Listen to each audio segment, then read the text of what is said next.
I took my parents to court for stealing my college fund. They said family should always come first. I believed that for most of my life, until I found out my parents emptied my college fund to pay for my mom's facelift and my sister's trip to Paris. Growing up, I was the background character in my own house. My parents, especially my mom, worshipped my older sister, Camille. She was the golden child. Straight hair, light skin, captain of the dance team, always got praised for her smile and posture. My mom would say things like, "You should try to be more like Camille," whenever I did anything, from dressing up to getting a B in school. Meanwhile, I could get straight A's, win the science fair, and no one would even clap. I learned to keep my achievements quiet because no one cared. My dad worked long hours, but when he was home, he only talked about Camille's potential. He called her the future star of the family. By the time I was 15, I already knew my place, the spare kid.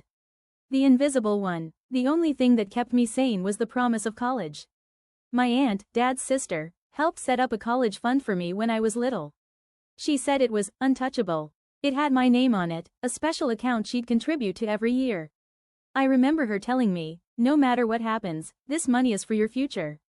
I held on to that like a lifeline. When high school ended, I got accepted to a good university out of state. I cried when the letter came. It felt like I finally had something for me. So when I told my parents, I expected at least a small celebration. But Mom just smiled thinly and said, "Out of state? That's a lot of money." "I have the fund," I said. Aunt May said it should be enough for tuition and dorms for the first 2 years. Mom's face twitched. "Oh, that fund. Well, about that." My dad cleared his throat. "We had to use it." I blinked. "Use it? For what?" My mom crossed her arms. "We're family. It wasn't just your money. It helped all of us." That's when Camille walked in, showing off new luggage.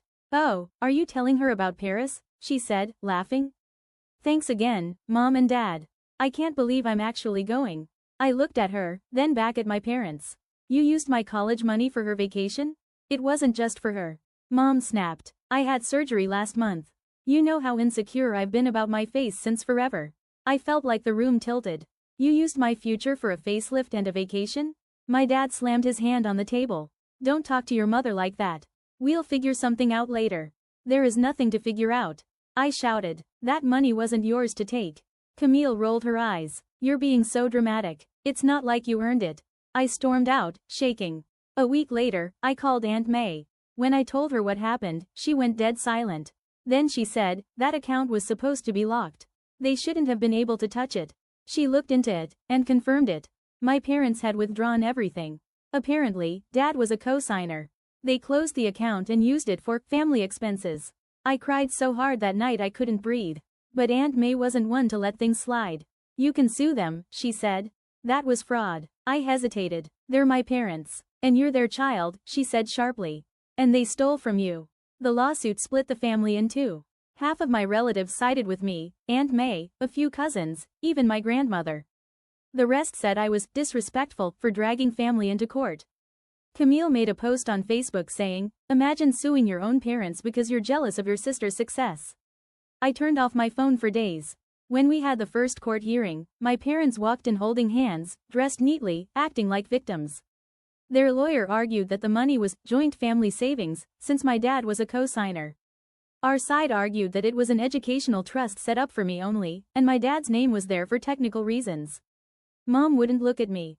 Camille glared the whole time. At one point, outside the courtroom, she cornered me. "You're disgusting, you know that? Mom cried for hours last night because of you." I said, she should cry for what she did, not because I called her out. "You're ruining this family," she said.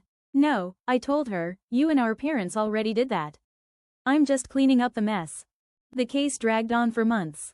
There were depositions, witness statements, bank records. I found out my parents had also borrowed money under my name, small loans that I never signed for. Every discovery made me feel sicker. I got close to Aunt May during that time. She helped me with the lawyer fees and told me, sometimes, doing what's right means being the bad guy in their story. When the final hearing came, my parents' lawyer tried to guilt-trip the court.